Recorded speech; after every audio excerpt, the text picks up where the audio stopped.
Come on in.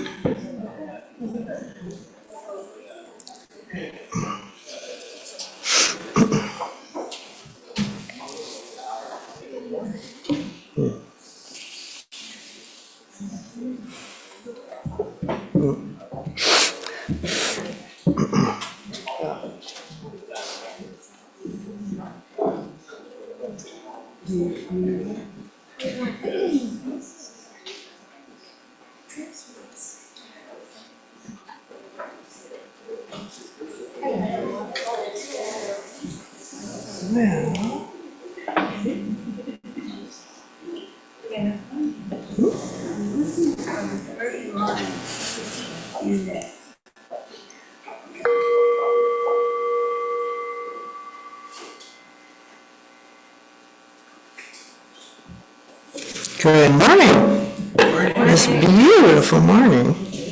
And welcome to the Vashon Island Unitarian Universalists.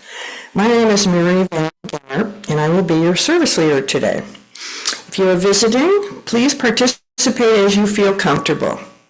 You're invited to stay and introduce yourself in conversation following the service. Our congregation is committed to individual freedom of belief, welcomes diversity, seeks to promote a sense of community, and fosters religion which enriches the spirit. We are a mostly lay-led community, strengthened and enriched by weaving together the volunteer contributions of members and friends. Our community is supported and guided by our minister, Reverend Victoria Poling. We acknowledge that we are on the traditional homelands of the Swabash Coast Salish Native people. The Puyallup people have lived on and stewarded these lands since the beginning of time, and continue to do so today. We recognize that this land acknowledgement is one small step, and we cannot commit to uplifting the voices, experience, and histories of the indigenous people of this land and beyond. As we begin our service, please take a couple of breaths. Me too. To become fully present.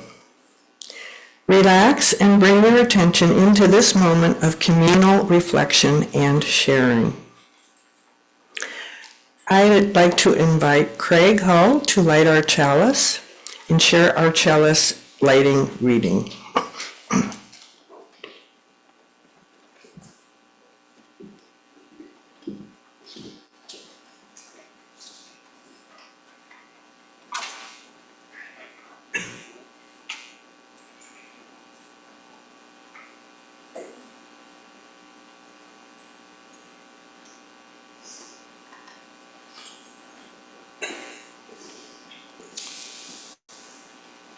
Light this chalice with these words by Beth Adouet. Nature shares its beauty with unconditional generosity, and we begin to understand we are all connected, all necessary, all loved.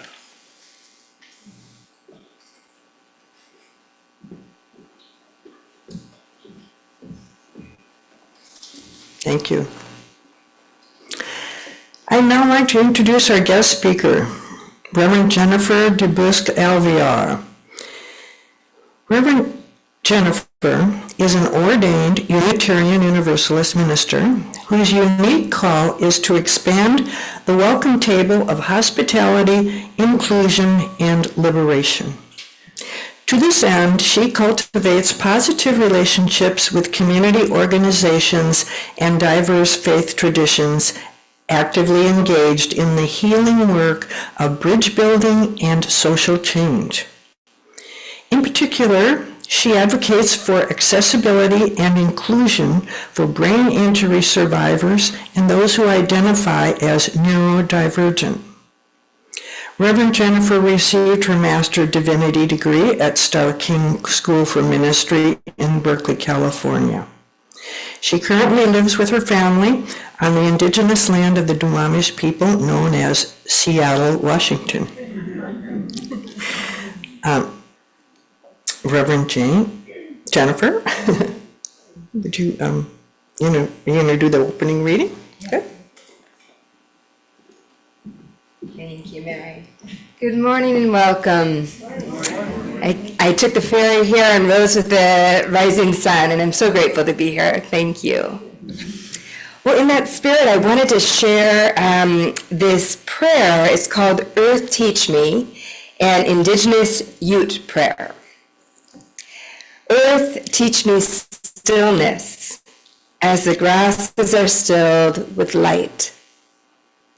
Earth, teach me suffering as old stones suffer with memory.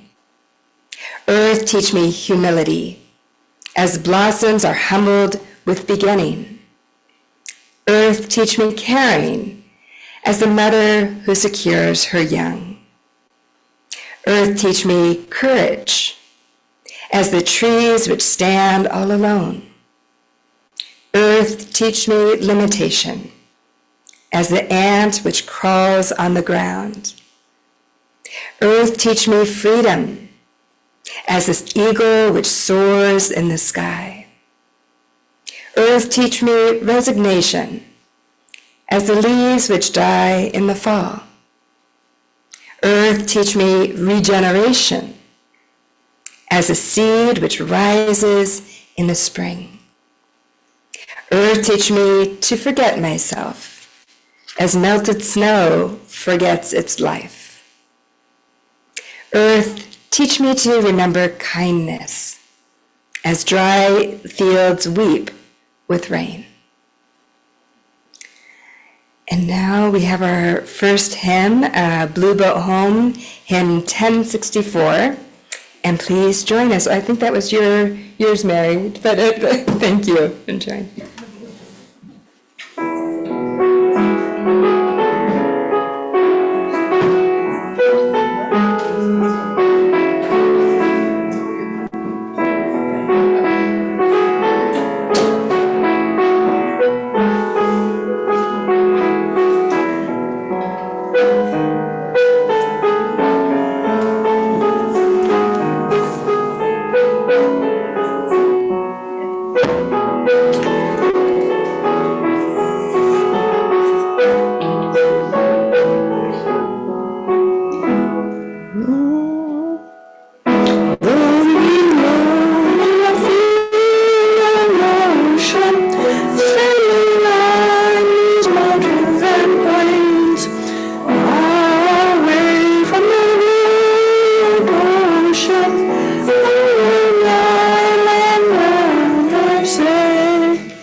So beautiful.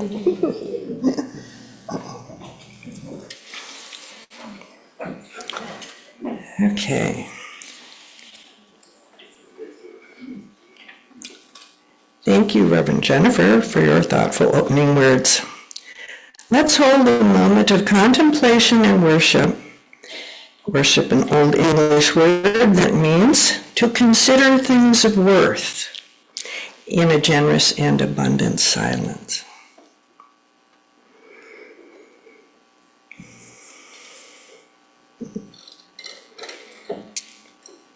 We're now going to pause this recording as we prepare for joys and concerns.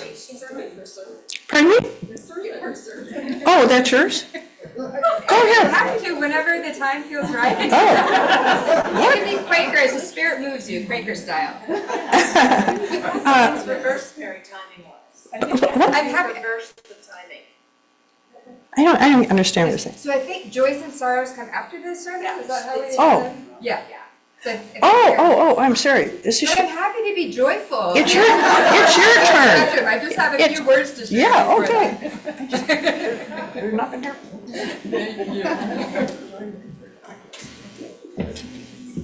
So island time, just think the tides come and go, and so the title of my sermon is listening to water's wisdom, and it seemed like appropriate for a water-themed place. Happy to be here.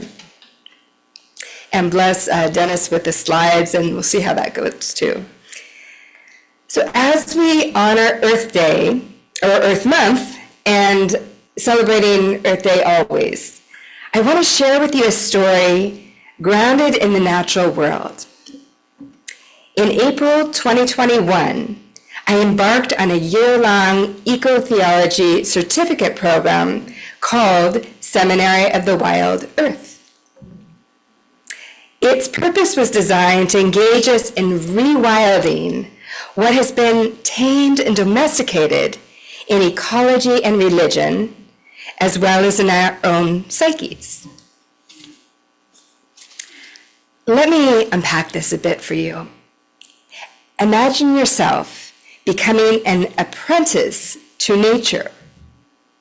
The natural world is your guide, imbued with innate knowledge and wisdom. You are a learner with a beginner's mindset, open and curious to gain new insights from a posture of humility, similar to our poem, just humility and presence. Do you feel the refreshing invitation that this apprenticeship model offers? As an apprentice, you are not assuming mastery and control over the natural world. Instead, you are honoring the earth's wisdom and recognizing your inherent connection to, rather than separation from, nature's ecosystems. This rewilding process, however, is anything but graceful. Humans are bumpy, awkward, meddling beings. We like to be in control, assert our control. In fact, history is filled with such examples, which has brought us to today's climate crisis. So, how do we proceed? How do we conduct ourselves? How do we enact environmental social change? What I will share with you today is my apprenticeship journey with the natural world through the lens of imagery and storytelling.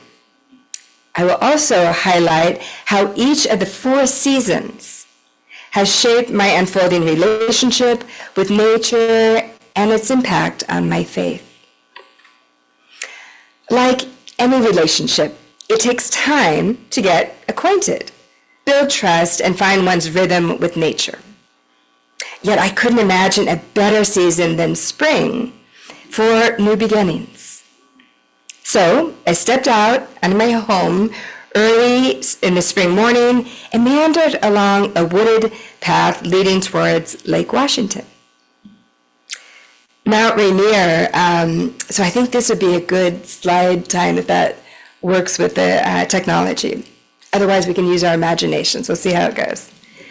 Mount Rainier must have sensed my hopeful yet somewhat shy demeanor because her landscape graciously mirrored my mood and intent.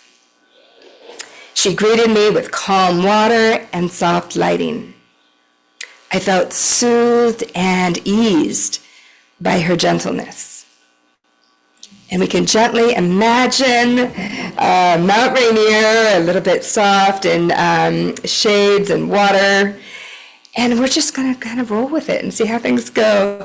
Let me know if that works, and I'll just, yeah. Okay, so we're going to use your imagination, embrace creativity, wonder, and awe in all its imagery and form.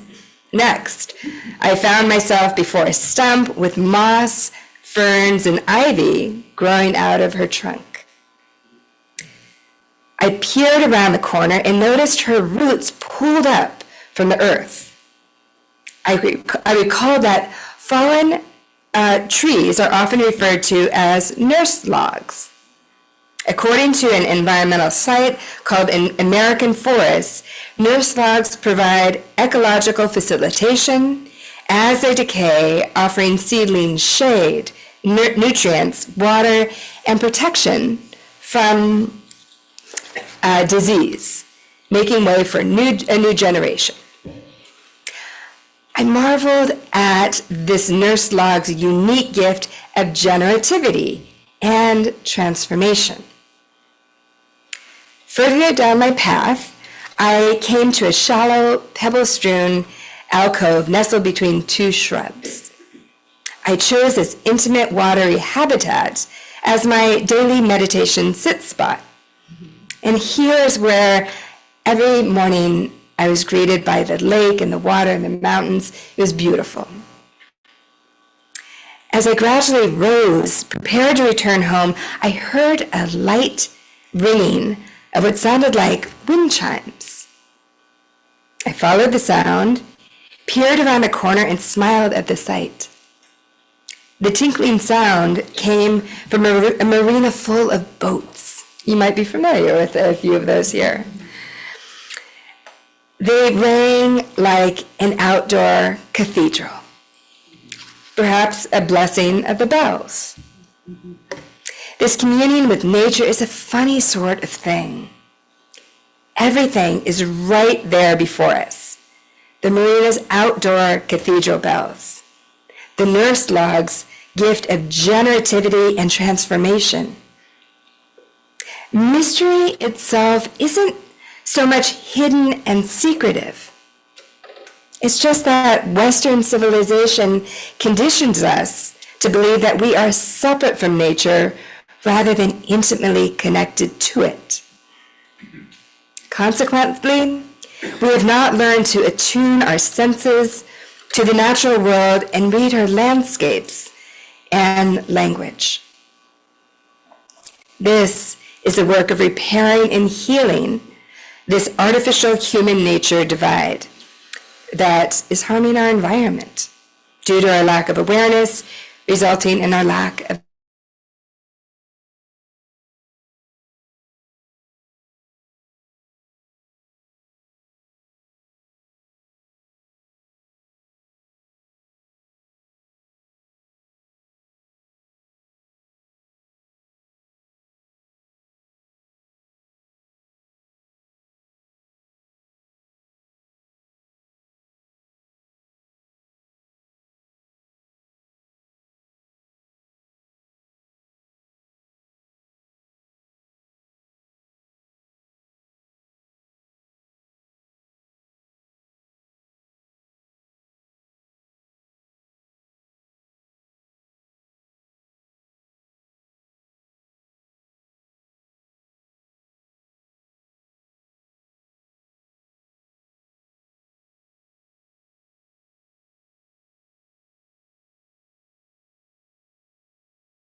put into practice with humility and awareness the erosion of climate change.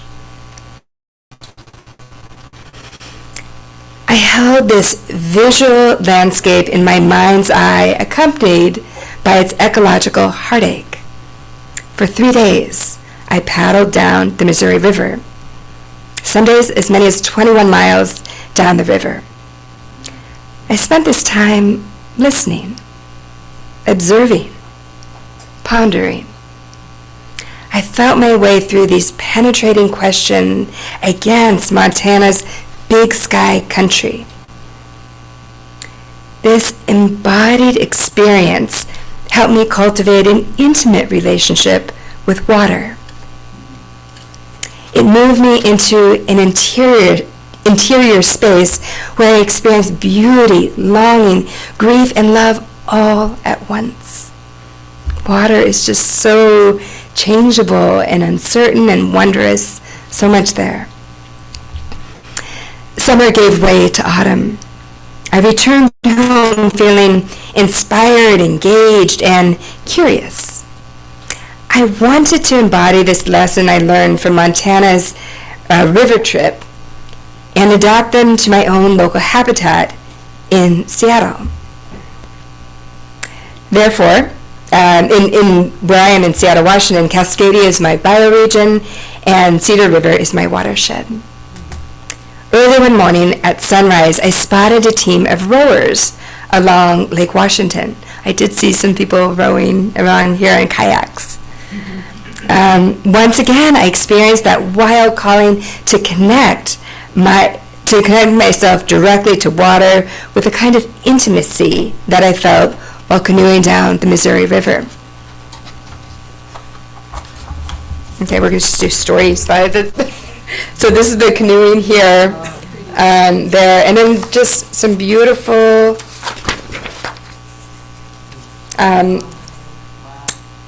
it's like this the blue one with the sunrise.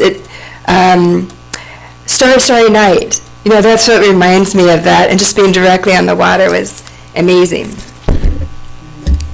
So I followed the direction of the boat to see where it might lead. This path led me to Mount Baker Rowing and Sailing Center. Intrigued and inspired, I decided to join the local community crew team for introductory rowing lessons. Here's a photo of some of my crew members and rowing highlights. So those are the ones I showed you. I'm now 6 months into my year-long eco-theology program with the Seminary of the Wild Earth. This marks a true liminal threshold moment. Given my nature-based experiential encounter with Montana's canoe trip and Mount Baker's crew team, I paused to reflect on this moment. I wondered, have these experiences made me more connected with nature rather than separate from it? And do I feel more grounded and embodied in my theology as a result of my relationship with the natural world? Sort of a question we can all ask ourselves in body, mind, spirit, and nature. I checked in with my body and noticed something surprising, disturbing.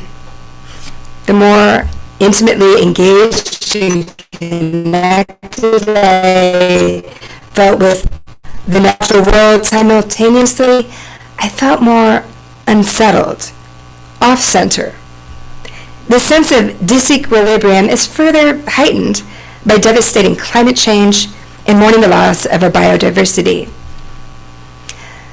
I pause and feel my way into this tension between grief and loss on the one hand, and love and tenderness on the other. I find myself drawn to explore this question within my own context as a woman, mother, and female religious leader. I reflect on a passage from nature writer Terry Tempest Williams in her book Erosion. Whatever I know as a woman about spirituality, I have learned from my body encountering earth.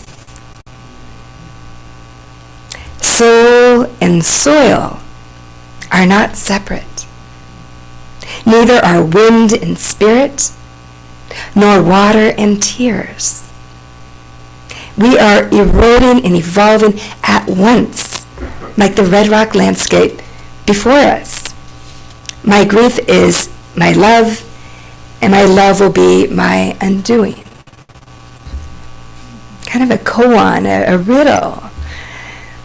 How do I hold in tandem both grief and love in a way that does not completely undo me? I tried approaching this question from a different angle. Aren't some of life's sorrows so deeply wounding that we are ultimately unraveled and undone? Yet, when I read Francis Weller's book, The Wild Edge of Sorrow, he affirmed a similar sense of integration, healing, and wholeness around sorrow. He wrote, "Grief and love are sisters, woven together from the beginning. Their kinship reminds us that there is no love that does not contain loss, and no loss that is not a reminder of the love we carry for what we once held close." Love and loss, grief, and all integrated. Maybe this undoing is a good thing after all. This erosion of landscape and soulscape, physical and emotional, keeps us humble, grounded, and connected to nature's wisdom. If we are willing to be broken open and reshaped by the contours of life's wild edges, then perhaps we are capable, in the words of Walt Whitman, to contain multitudes. Autumn gave way to winter. Now, as I entered my 4th season, I had come to respect and honor the rhythms, seasons, and cycles of life.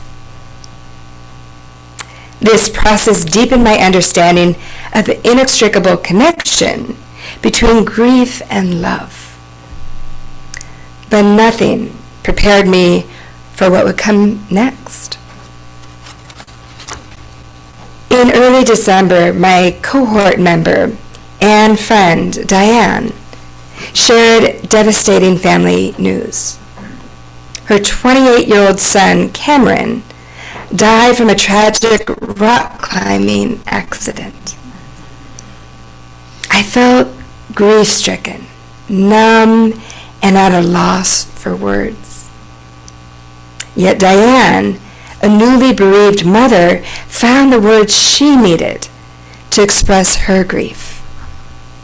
She wrote a poem early in the morning on Christmas that she titled Christmas Dawn. Stories of old speak of a baby boy born this day to show us how to live and love. Another baby boy was born to show me how to live and love. They both were taken from the world not after a long life, but in their prime. We could not have known how these tragedies would change our world and break our hearts. Life is never more precious than when it is paired with death. To die to our expectations is to truly live. Fear not. Live in love, knowing our hearts will break and then love again. The day after Christmas, December 26th, Seattle greeted us with a white winter. The world felt soft and still in a thick blanket of snow. I contemplated Diane's poem, especially these 2 lines. Life is never more precious than when it is paired with death. To die to our expectations is to truly live. I carried her words with me as I stepped outside and began walking on the freshly fallen snow.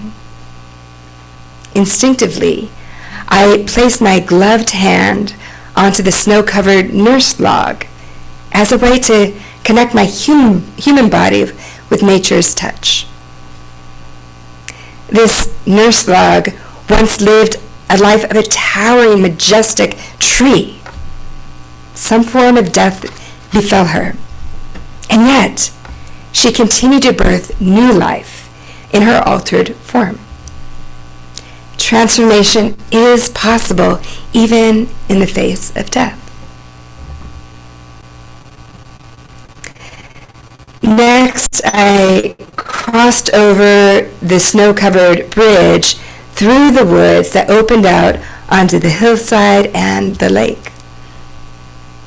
When I reached my meditation sit spot, I beheld a spectacular sculpture of ice crystals with a bird flying over a cloudy sky. And I don't know if you can see the ice crystals, but they just have this beautiful, beautiful crystals here. As I shifted my gaze and body posture towards a different angle from a different lighting, blue sky appeared. It seemed to dance with the branches' graceful curves encased in ice and sunshine. Finally, I reached the marina. The boats greeted me with their tinkling sound of bells ringing from their outdoor cathedral. Light, gentle, and soothing. And there, in that moment of lightness, I recalled a poem by Jared Anderson highlighting life's changing forms yet enduring essence. The water in your body is just visiting. It was a thunderstorm a week ago. It will be the ocean soon enough. Most of your cells come and go more like morning dew. We are more weather pattern than stone monument. Sunlight on mist, summer lightning. Your choices outweigh your substance. This year-long eco-theology program has made me rethink the meaning of faith. So often, we associate faith with something solid, as in, this is the bedrock of my faith. This is the cornerstone of my belief. A solid, unshakable faith. Yet my experience canoeing down the Missouri River reflected a much more fluid, nuanced existence. This watery habitat reminded me that nothing is as solid as it seems. We're all shapeshifters whose identities are more permeable than we realize or care to admit.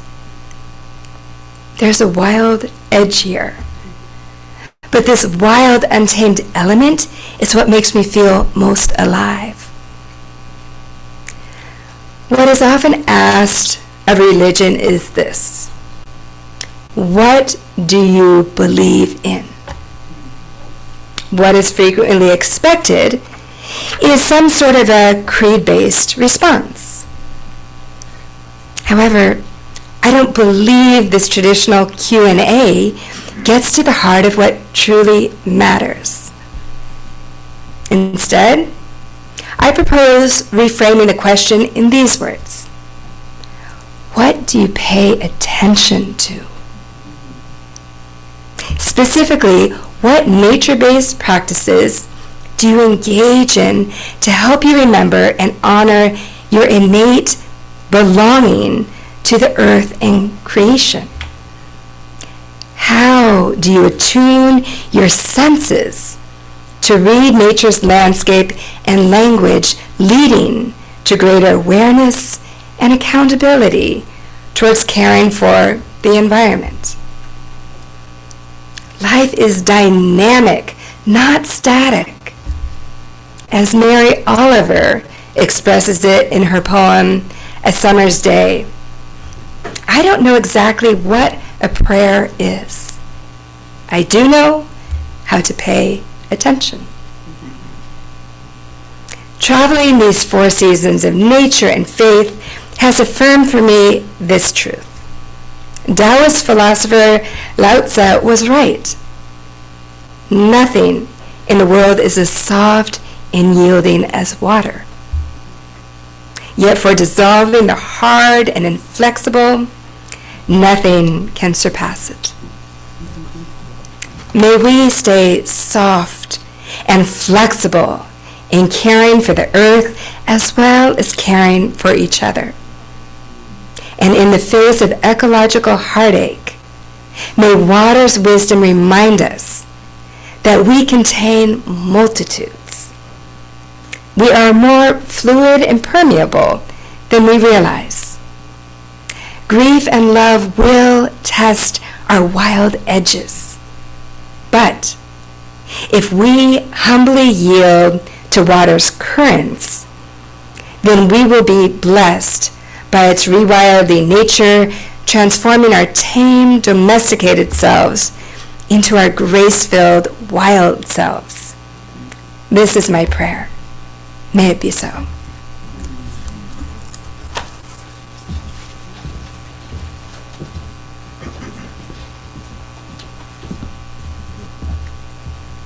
Thank you, Reverend Jennifer, for our wonderful trip to the wild earth.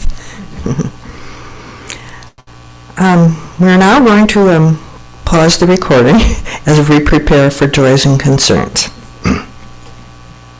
As a caring friends of the Vashon Island Unitarian Universalists, we commit to supporting our congregation. Financial resources help us pay speakers and staff, support our social justice programs, and maintain our building. Please support VIUU with your pledges and offerings so that we can continue to be a vital community.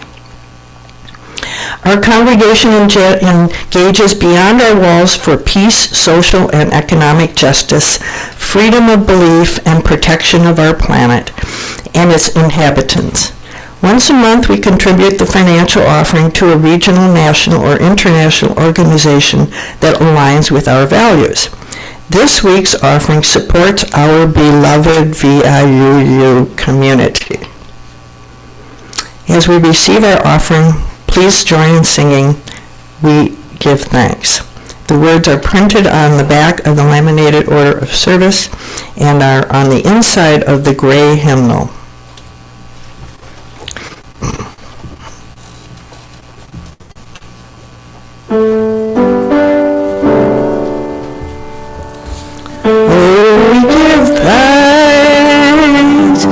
This precious day, fall gathered here and those far away, for the times we share with love and care.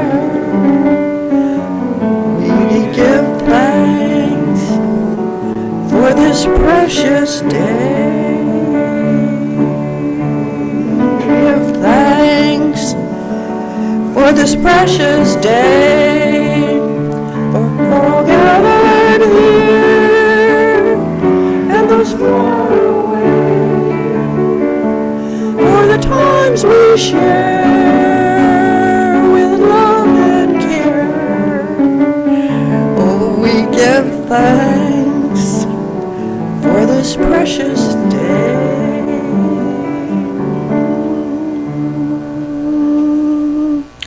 Reverend Oliver?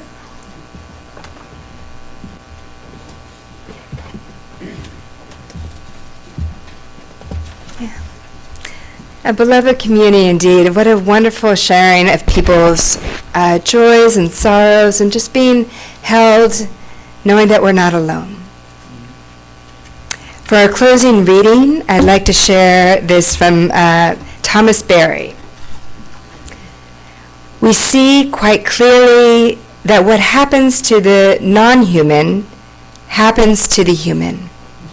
What happens to the outer world happens to the inner world. If the outer world is diminished in its grandeur, then the emotional, imaginative, intellectual, and spiritual life of the human is diminished or extinguished.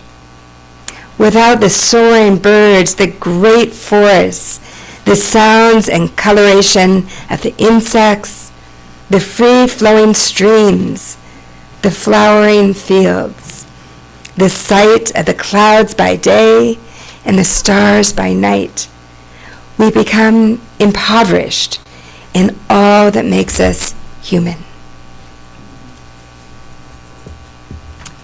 And I think we just transition to, I invite you to join hymn 163, For the Earth Forever Turning.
Now, we are going to have, is Craig going to help us do this, extinguish our chalice? Oh, gosh, no, you're reading? Yeah, good. Come on.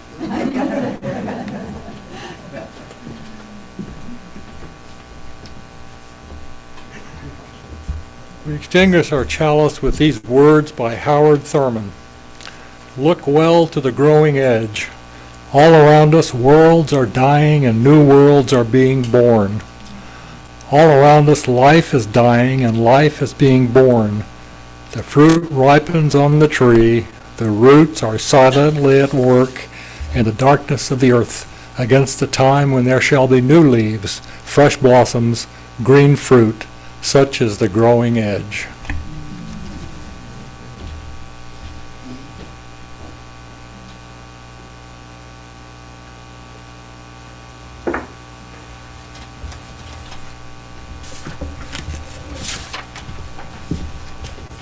Thank you, Craig. Our formal service is now over. I'd like to give a special thanks to Reverend Jennifer, Anne, Craig, Dennis, setup group number 2, and you all for participating in today's service. Anne Herfindahl, yes, that's the Anne. Thank you, your playing was just wonderful. Thank you, glad to have you here. Very much. Our formal service is now over. I'd like to give, let's see, we will now continue, excuse me, we already done that, with the VIUU announcements. If anyone has an announcement related to a VIUU activity, please line up over here and come forward and tell us about it. Over here. On this side. All right.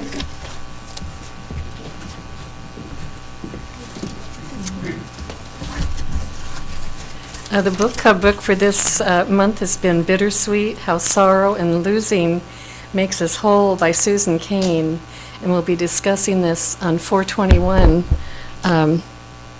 Is that next week? Next week. The month's going by quickly.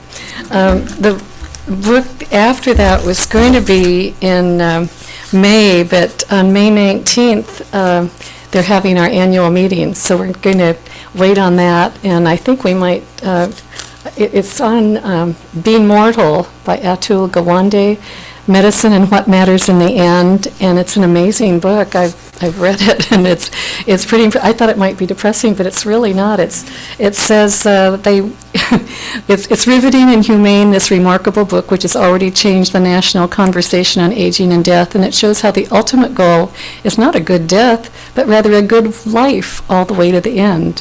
And so I'd like people to read this, and I think when we have our annual retreat this summer at CBEC, I think I'll have a conversation about it there. And speaking of CBEC, I have I'm taking people's reservations early for coming to CBEC, and it's going to be August 16th, 17th, and 18th. That's a Friday night, all day Saturday, and then Sunday until after lunch.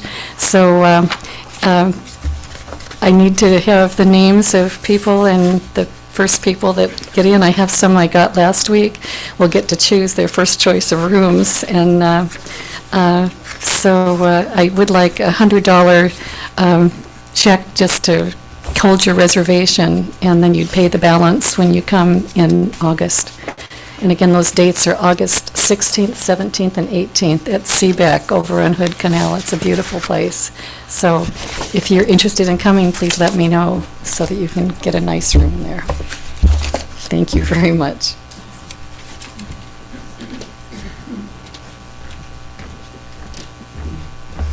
So I'm going to change the language a bit. Is there anybody here that likes to go to dinner parties? I bet there are many people that like to go to dinner parties. Rick and I had a great dinner party in March. It was wonderful, and we had great conversations before dinner and during dinner and after dinner. So we're waiting for a volunteer to host our next dinner party, circle dinner, our next dinner party. And you guys are great conversationalists. So all you need to do is think about how many chairs you have at your table and let me know, and I will make the arrangements for you. So think about it and let me know.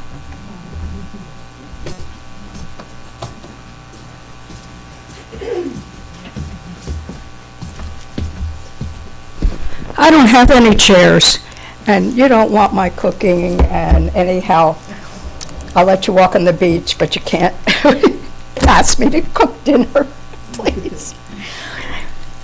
These come from Ace Hardware Store. They're Audubons. They have my heart, because you can give them away, and they're running out of replenishing them. So I'm hoping that if people buy them as gifts, they're very authentic. The heron, maybe the egret. I have a robin at home, and the bunny now has a friend that's called Mr. Hoot Owl, and he's lost his song. She talks about a book. I've been trying to tell everybody about a book because it's a mini-series starting, and it's timely, if nothing else.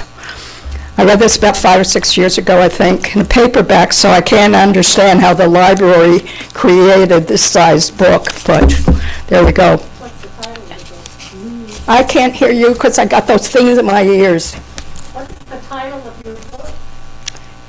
Okay, we were the lucky ones, and when I was hanging out with Marty and Leslie at the opera party at the theater, they broadcast it from ABC. So first they ran a crawl, and all of a sudden I saw this, and I turned to Leslie and I said, "We were the lucky ones. That was the best book I read."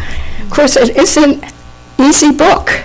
It's about 6 or 7 members of one family that survived through 1940s. And I'm really curious to see how they make, bring it out to people and how people relate to survival, which I think Unitarians are real concerned about. If you want to play with the animals, make sure you wash your hands.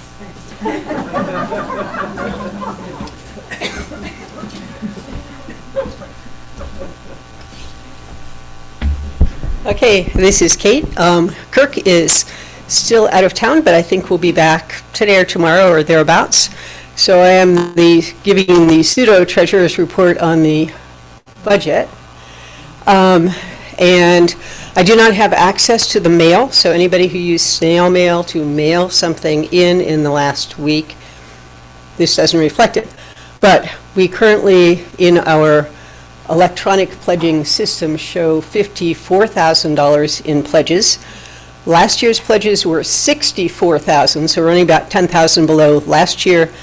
In order to fund the budget that the board has been working on with Finance Committee, we need $74,000 in pledges. You all have access to that. There's a link in the newsletter. If not this week, it was in last week. If anybody has any questions about it, I have a couple of copies of that we can look at afterwards.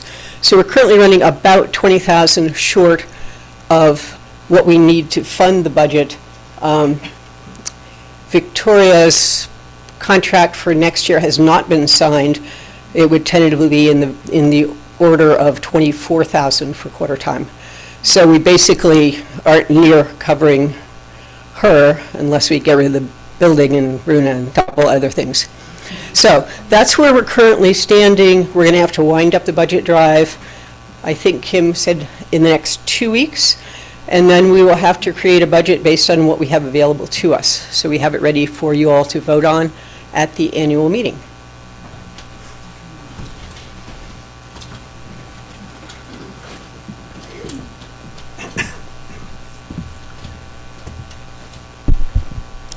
Thank all the people here who do so much work to bring these wonderful services to us.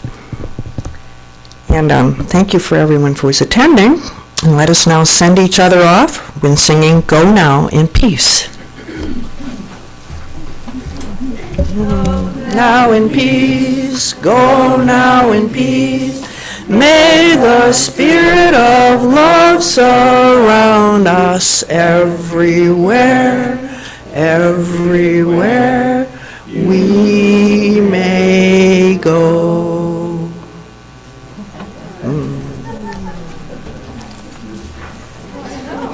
Let's see.